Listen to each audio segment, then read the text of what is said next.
Hey, Brian. Hey, Keith. Here we are again. At this table right here, the one with the burgundy tablecloth. It's kind of pretty. It's 20 years from now, it'll be like... The notorious tablecloth. It won't even be washed or anything. It's a good thing it started off red. Because it'll be black in 20 years. I'm Brian. I'm Keith. And we are the DenverWineGuys.com. Welcome to the show. Today we're going to talk about... We're not talking about a specific wine, actually. What are we talking about, Keith? We're talking about how wineries buy juice from vineyards. You know, you can have a winery in Illinois, right? Okay. And a winery in Denver, Colorado, right up the highway. You can have a winery in Alaska. Is there the one? Frozen tundra. Yes, there is actually.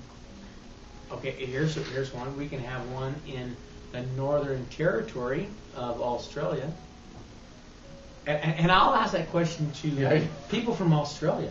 Right. And they're like, no, nothing grows up there. That's all desolate. Well, that's okay. They don't need to grow there. There's actually one winery up there.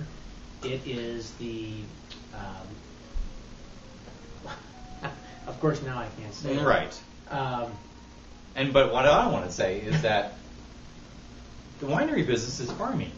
And most of the people that grow grapes don't produce, a lot of the people that grow grapes, a lot of it doesn't end up in bottles from their, they sell off the juice. It's like a farmer taking corn and selling it to, the cereal company. There's a lot of wineries. This one, Linfred out of Illinois, they buy juice they buy from Lodi, they buy from Washington State, and just like the Northern Territory of Australia. Right. That would be Hornsby, by the way. Okay. Hornsby Got it. winery. But, we were talking about this off camera about how, most of the stuff people buy. If you go buy a bottle of wine and there's a specific label, chances are, what would you say the percentage is? Better than 50%? It doesn't come from their land? Yeah. That would probably be close, because you'll find that a lot of wineries just basically can't afford the real estate, right. the acreage. The best growing regions in the world, let alone in the United States, people, they understand the value of that land, and the price of that acreage is so high that it's gotten to a point where it's unaffordable. In fact, in Napa Valley, which most people think of as far as California or American real estate, is now over $200,000. Or is it? It's it's $200,000. Over $200,000 per acre. Yeah. Wow. Yeah. So how many people can afford to even buy the land to grow the grapes? But there's a lot of people out there that won't sell their land. The farmers have been out there for 100 years, and they want their land, but they'll sell their juice. So I just find it very interesting that there's so many wineries that are buying juice, and good for them. So I guess as a consumer, if you're buying a wine from Illinois or Colorado or Wyoming or Arizona, just remember, a lot of these people are buying their juice, and they're, a lot of times they're buying hopefully good juice, and it doesn't mean, obviously, here's a winery out of Illinois, and they're making some really solid wine. It's an excellent wine, and just so happens the juice comes from California and Washington State. So, it's just good information.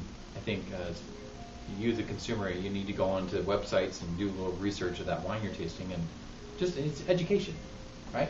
Absolutely. And so be informed. Be informed. How do you be informed, Keith? How do I be informed? Uh-huh. What? Say that again.